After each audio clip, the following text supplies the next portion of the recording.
नमस्कार दोस्तों, मैं हूं कृष द अर्बन नक्सल और आज हम बात करने वाले हैं एक ऐसे अलॉटमेंट लेटर के बारे में जो आपको द्रौपदी बनाता है। ये है allotment letter of Puranik builders. Puranik builder का एक स्पेसिफिक अलॉटमेंट लेटर के बारे में मैं डिस्कस करने जा रहा हूं। Puranik city sector 4A situated at village Pimploli in Karjat taluka, Raigad district. Draupadi वो भारत की माइथोलॉजी में फेमस फिगर है जिसने स्वयंवर किया और स्वयंवर करके अर्जुन को चुना, सिर्फ अर्जुन को। लेकिन जब वो घर पहुंचती है तो टर्म्स एंड कंडीशंस चेंज हो जाते हैं और पता चलता है कि उसका पति एक नहीं है, 5 हैं, पांचों पांडव। बिना उसके कंसेंट के, बिना उससे पूछे टर्म्स एंड कंडीशंस को चेंज किया गया। लेकिन इतने पे खत्म नहीं हुआ।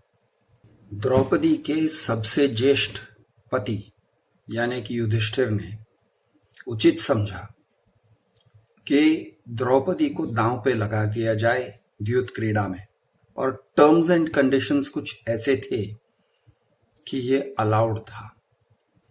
क्या द्रौपदी युधिष्ठिर को दांव पे लगा सकती थी? मुझे नहीं लगता है।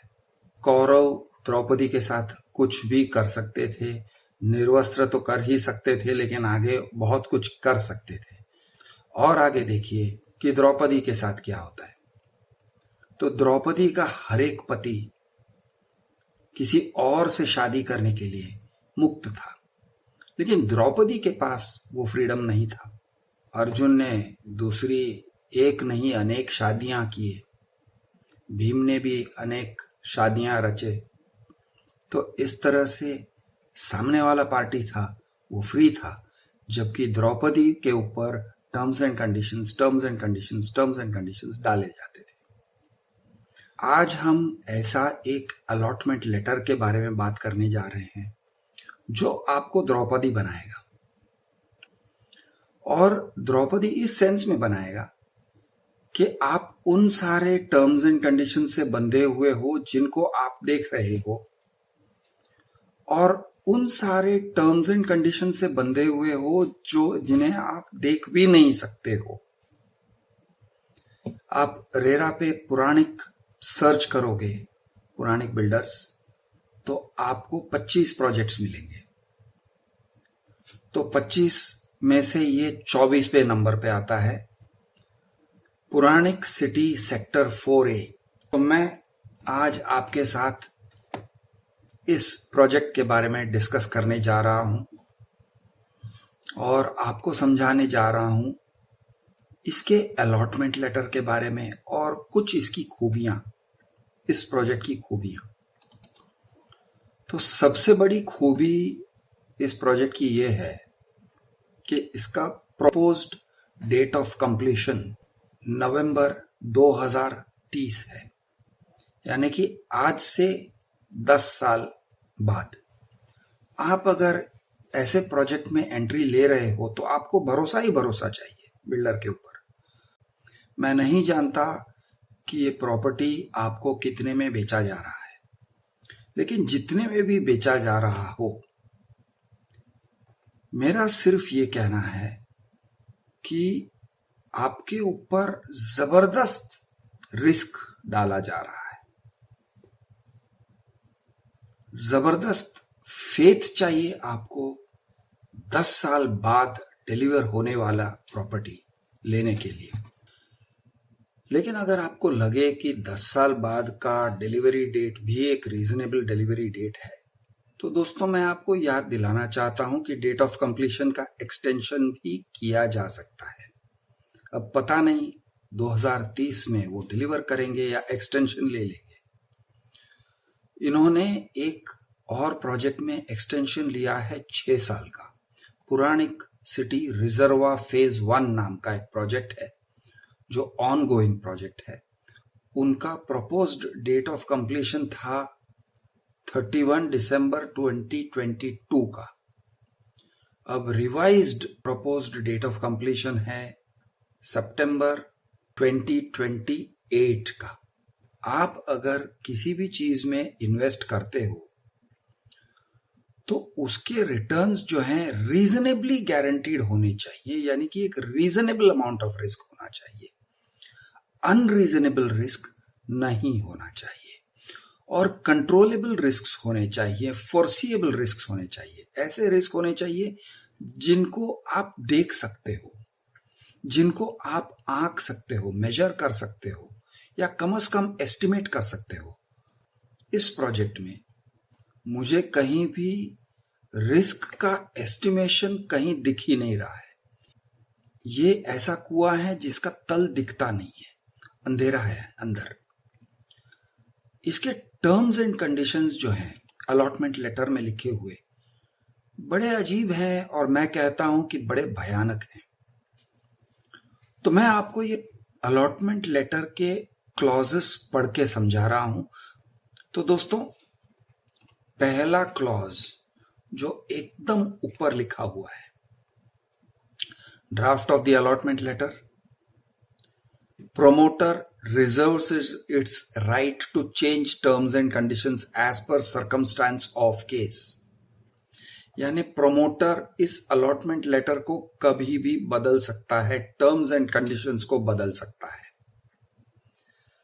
अब दोस्तों, मैं नहीं जानता कि इसका मतलब क्या ये है कि अगर टर्म्स एंड कंडीशंस बदलेंगे तो प्रोमोटर पहले इन्वेस्टर को अलॉटमेंट लेटर के टर्म्स एंड कंडीशंस दिखाएगा और फिर एप्लीकेशन फॉर्म पे साइन करवाएगा। मुझे ऐसे लगता तो नहीं है, क्योंकि बिल्डर्स अक्सर अपने टर्म्स एंड कंडीशंस पहले से दिखाते नहीं हैं, बायर को पढ़ाते नहीं हैं। वो पहले बुकिंग अमाउंट स्वाइप करवाते हैं, टोकन स्वाइप करवाते हैं, उसके बाद वो एप्लीकेशन फॉर्म पे साइन कराते हैं, उसके बाद शायद वो एप्लीकेशन फॉर्म के टर्म्स एंड कंडीशन पढ़ने का मौका देते हैं। सिर्फ मौका, जरूरी नहीं है कि उन्हें ठीक से पढ़ाया जाए। अलॉटमेंट लेटर के जो टर्म्स एंड कंडीशंस हैं, इन्होंने बहुत क्लियर कट लिखा हुआ है कि अलॉटमेंट लेटर के जो टर्म्स एंड कंडीशंस हैं वो एप्लीकेशन फॉर्म के टर्म्स एंड कंडीशंस के एडिशन में है। अब दोस्तों, ये अलॉटमेंट लेटर के टर्म्स एंड कंडीशंस है। इसके बाद आएंगे अग्रीमेंट के टर्म्स एंड कंडीशंस। अग्रीमेंट के जो टर्म्स एंड कंडीशंस होंगे ये दोनों को सुपरसीड करेंगे। एप्लीकेशन फॉर्म और अलॉटमेंट लेटर के टर्म्स एंड कंडीशंस को बाजू में रखते हुए लागू हो जाएंगे रजिस्टर्ड एग्रीमेंट के टर्म्स एंड कंडीशंस। लेकिन जब तक आप रजिस्टर्ड एग्रीमेंट साइन नहीं करोगे तब तक अलॉटमेंट लेटर के टर्म्स एंड कंडीशंस आप उनसे बंधे हुए हो, ऐसे माना जाता है।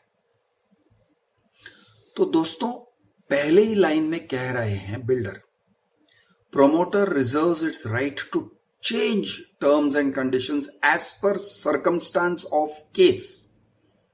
circumstance of case मतलब क्या? मतलब कभी भी किसी भी हालात को देखकर हम टर्म्स एंड कंडीशंस को चेंज कर सकते हैं, ये कह रहे हैं। उसके बाद चलते हैं थर्ड पॉइंट पे। अब देखिए, ये पॉइंट आप सोचिए जरा। Goods and service tax at the rate of 18% on sale consideration and other charges। दोस्तों, आप रिस्क ले रहे हो, 10 साल का रिस्क ले रहे हो। आपको क्या मिलने वाला है, कब मिलने वाला है, पता नहीं है। आप अभी से पैसे डालने जा रहे हो, बुकिंग देने जा रहे हो। अगर ओसी वाला फ्लैट लेते हो, रेडी पोजीशन, तो जीएसटी नहीं है। लेकिन आप बुकिंग कर रहे हो, रिस्क ले रहे हो, 18% जीएसटी। सोच लीजिए। आगे चलते हैं। The terms and conditions for allotment. You have seen all the documents of title deeds and other relevant papers, etc. pertaining to the said project, and you are fully satisfied about our title, rights and interest in respect of the said project. आपने सब कुछ देखा है, आपने पूरा project का सारा सभी पेपर्स को देखा है, आपने सब कुछ समझ लिया है, आप संतुष्ट हो, आपको कोई डाउट नहीं है, कोई सवाल नहीं है। अब दोस्तों, क्या ये सच है? मैं आपको लेके जाऊंगा पहले उनके प्रोजेक्ट के एक पिक्चर पर। तो ये है उनका ओवरऑल प्रोजेक्ट, ये है प्रोजेक्ट उनका, जिसके अंदर आप बुक कर रहे हो इस सेक्टर में जो लाल में दिखाया गया है, पुराणिक सिटी सेक्टर 4A। बाकी के बहुत सारे सेक्टर्स हैं और ये सारे जो प्रोजेक्ट के जो सेक्टर्स हैं, ये सभी के इम्पैक्ट किसी ना किसी तरीके से आपके प्रोजेक्ट पर पड़ेंगे। और आप कह रहे हो ये सब मैं समझ चुका हूं, ये प्रोजेक्ट में जो भी है सब कुछ मैं समझ चुका हूं, जितना आर्किटेक्ट्स ने समझा है, जितना इंजीनियर्स ने समझा है, जितना म्युनिसिपल कॉरपोरेशन ने समझा होगा, जितना इनके ओनर्स समझते हैं प्रोजेक्ट के बारे में, उतना ही मैं प्रोजेक्ट के बारे में समझता हूं, ऐसे आप दावा कर रहे हो और आप कह रहे हो ये सब मुझे स्वीकार है।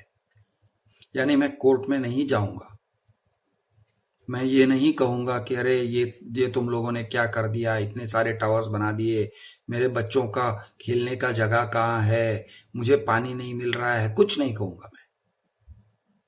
ये आप कह रहे हो। अब ये कह रहे हैं कि आपने जो कुछ भी देखा है रेरा में प्लान्स वगैरह, ये प्लान्स सारे प्रोविजनल हैं, मतलब बदल सकते हैं, बदल के पूरी तरह से बदल सकते हैं। कितना बदलेंगे कोई कुछ नहीं कहेगा, कोई कुछ नहीं कह सकता है कितना बदलेंगे, पूरा बदल सकता है, काया पलट हो सकता है।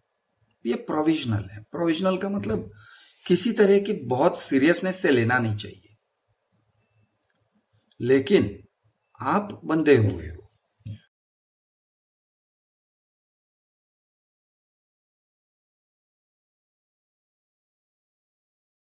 अग्रीमेंट ऑफ सेल के सारे शर्तों से आप बंधे हुए रहने को तैयार हो। आपने अग्रीमेंट ऑफ सेल देखा है क्या? रेरा पर इस प्रोजेक्ट का agreement of sale proforma uploaded नहीं है, तो अग्रीमेंट का प्रोफोर्मा और उसके टर्म्स एंड कंडीशंस आपको पढ़ने नहीं मिल रहे हैं। अच्छा, और क्या कह रहे हैं?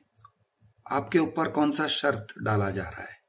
ये शर्त डाला जा रहा है कि रजिस्ट्रेशन की जिम्मेदारी आपकी है, बिल्डर की नहीं है। यानी कि मान लो कि बिल्डर ने रजिस्टर नहीं किया, तो आप रेरा में जाकर ये नहीं कह सकते हो कि बिल्डर ने रजिस्टर नहीं किया। वो कहेंगे देखिए अलॉटमेंट लेटर में लिखा था कि रजिस्ट्रेशन की जिम्मेदारी हमारी है, हमने स्वीकार किया है रजिस्ट्रेशन की जिम्मेदारी अकेले। तो इसकी तुलना मैं ऐसे करूंगा दोस्तों कि आप स्वीकार कर रहे हो, अगर आप शादी में औरत हो तो आप अकेले ही स्वयं स्वीकार कर रहे हो कि बेटा पैदा करने की जो जिम्मेदारी है वो मेरी है, मैं बेटा पैदा करूंगी, ऐसे मैं कहती हूं। क्या ये पॉसिबल है? मुझे नहीं लगता, लेकिन अलॉटमेंट लेटर तो यही कह रहा है। जैसे मैंने कहा, आपको द्रौपदी बनाया जा रहा है, और ये बात मैं स्पष्ट भाषा में कहूं तो छोड़ो यार। We will not be responsible for any delay in registration of agreement and any consequences arising under MOFA और रेरा। मोफा में ऐसे लिखा हुआ है कि अगर बिल्डर ने 20% से ज्यादा कलेक्ट किया तो ये एक क्रिमिनल ऑफेंस है। ये अलॉटमेंट लेटर लेकर आप बिल्डर को अपनी जिम्मेदारियों से मुक्त कर रहे हो, ऐसे लिखा हुआ है। You shall not have any claim or right on any part of the said project land and to any part or parts of the complex other than the said flat. यानी आपका जो हक है वो सिर्फ और सिर्फ फ्लैट तक सीमित है। आप lobby, open spaces, common amenities, ये सब के बारे में भी कुछ भी नहीं कहोगे। हाँ, ये सब सोसाइटी को दिया जाएगा, लेकिन आप ये नहीं कह सकते हो अरे ये मेरा हक है, यहाँ पे मेरा हक बनता है कि मैं एमिनिटीज एंजॉय करूं। मेरे बच्चों का प्लेग्राउंड कहाँ है? तुम लोगों ने प्लेग्राउंड में कंस्ट्रक्शन का काम क्यों लगा रखा है? हमारे सोसाइटी का जो पानी है आप लोग कंस्ट्रक्शन में क्यों यूज कर रहे हो? हमारे सोसाइटी के जो स्पेसेस हैं वो स्पेसेस में आपने सीमेंट बैग्स क्यों स्टोरेज करके रखा है? लॉरीज क्यों खड़े करके रखे हैं? वाटर टैंकर्स क्यों खड़े करके रखे हैं? ऐसे अगर आप शिकायत करना चाहोगे तो आप नहीं करोगे। ये कह रहे हैं पॉइंट एफ में, यानी कि सब कुछ हमारा, आपके स्टेयरकेसेस, आपके लॉबी, आपके टेरेसेस, सब कुछ हमारी प्रॉपर्टी है, और जब तक हम सोसाइटी को हैंड ओवर नहीं करते हैं। We shall have absolute and exclusive right and authority to utilize and consume the present FSI and the FSI और TDR। मतलब FSI को हम निचोड़ के यूज कर सकते हैं। आपके बिल्डिंग में कोई FSI नहीं बचेगा, ऐसा काम हम करेंगे और आप कुछ नहीं कहोगे। अब एक और बात कह रहे हैं जो बहुत बड़ी बात है, आप सोचिए। We shall be entitled to sell, assign, mortgage, transfer or otherwise deal with or dispose of all our right, title and interest in the said project in the manner as we may deem fit and appropriate. You hereby give irrevocable consent। मतलब कि हम project बेच के जा सकते हैं, हम project को मॉर्गेज कर सकते हैं, और वो अगर लोन नहीं चुकता कर पाए तो मॉर्गेजर यानी कि बैंक प्रोजेक्ट को ले लेगा, आप भी उसके साथ में चले जाओगे, आपका कोई ऑब्जेक्शन नहीं है, आपका किसी तरह का भी ऑब्जेक्शन नहीं है। तो ये बेसिकली युधिष्ठिर और द्रौपदी वाली बात हो गई कि युधिष्ठिर द्रौपदी को किसी को भी पास ऑन कर सकता है। मन करे तो कौरवों को पास ऑन कर दिया, दांव पे लगा दिया, कोई ऑब्जेक्शन नहीं कर सकती है द्रौपदी। द्रौपदी के साथ कौरव कुछ भी कर सकते थे, उसे निर्वस्त्र तो कर ही सकते थे, लेकिन साथ में कुछ भी कर सकते थे, अलाउड था as per the terms and conditions of the marriage of Draupadi. दोस्तों, इस ड्राफ्ट अलॉटमेंट लेटर में बहुत सारे ऐसे चीजें हैं जो नॉर्मल कोई भी बिल्डर के अलॉटमेंट लेटर में है, जैसे कि 10% अमाउंट फॉरफिट किया जाएगा, जैसे कि TDR, FSI वगैरह हम निचोड़ के यूज करेंगे और आप कोई ऑब्जेक्शन नहीं उठाओगे, वगैरह वगैरह।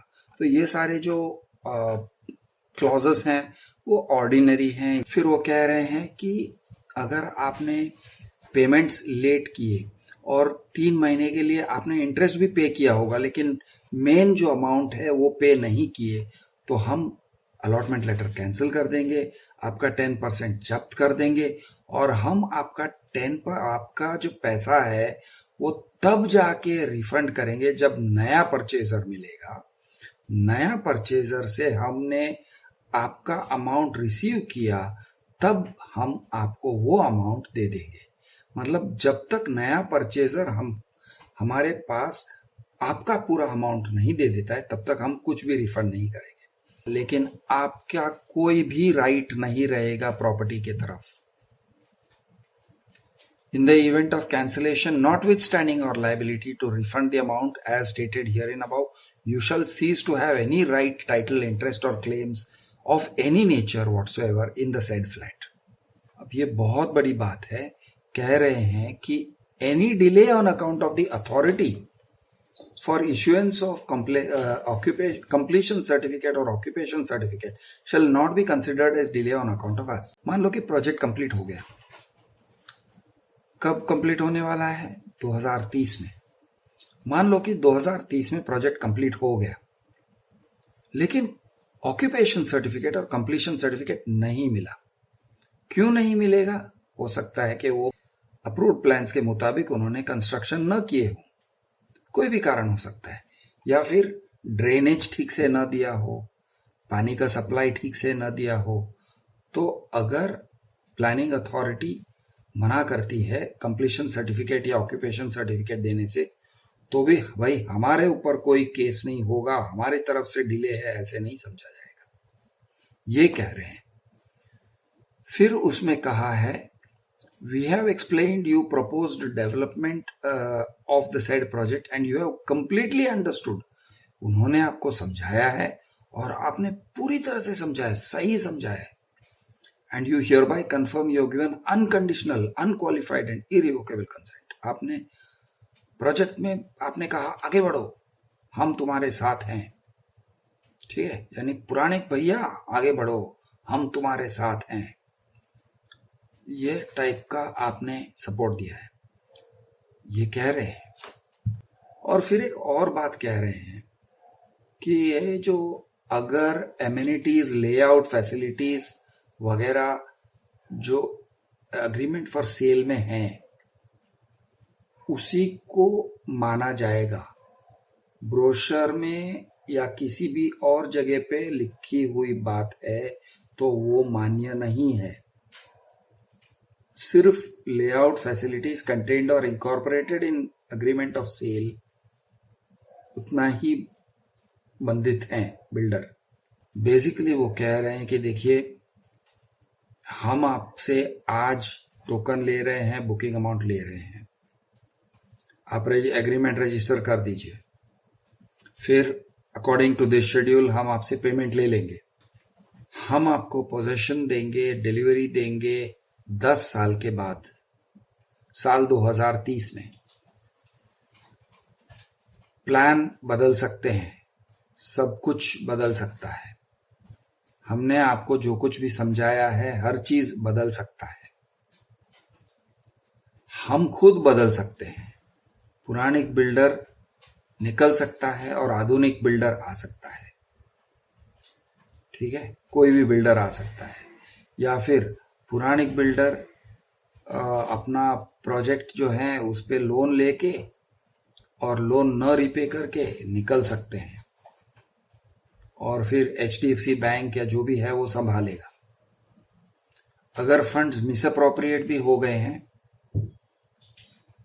मैं ऐसे कह रहा हूं, मैं ये नहीं कह रहा हूं कि पुरानिक बिल्डर्स मिसअप्रोप्रिएट करेंगे, लेकिन अगर फंड्स मिसअप्रोप्रिएट हो जाते हैं और प्रोजेक्ट टेक ओवर हो जाता है, तो फिर आपको हो सकता है कि कम एरिया से सेटिस्फाई होना पड़ेगा।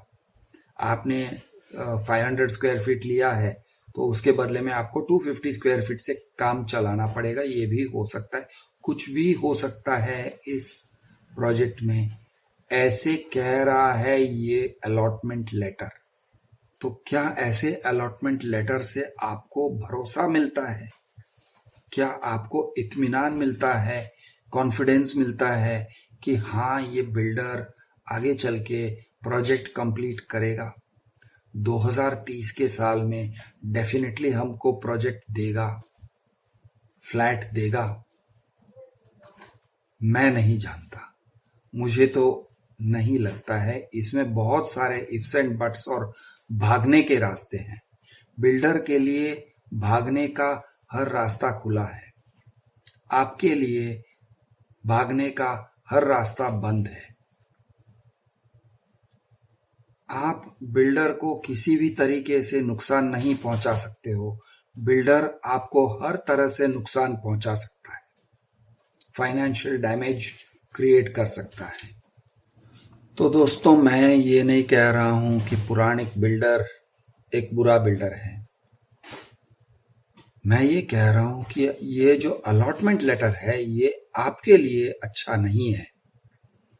इसके अंदर जो टर्म्स एंड कंडीशंस हैं वो आपके लिए अच्छा नहीं है और आपके लिए बुरे साबित हो सकते हैं। दोस्तों, ये one sided terms and conditions हैं। कोई भी कॉन्ट्रैक्ट शादी की तरह होती है, यानी कि दोनों पार्टीज एक साथ में 7 फेरे लेते हैं। लेकिन ये जो वन साइडेड कॉन्ट्रैक्ट्स है ना, उसमें ऐसे लगता है कि एक पार्टी दुल्हन 7 फेरे ले लेती है और दूल्हा सिर्फ 1 फेरा लेता है। आप द्रौपदी हो, आप फ्लैट बायर, खरीदार, ग्राहक। आप राजा नहीं हो, कंज्यूमर इज किंग कहते हैं। आप किंग नहीं हो, consumer is Draupadi. Consumer is Draupadi.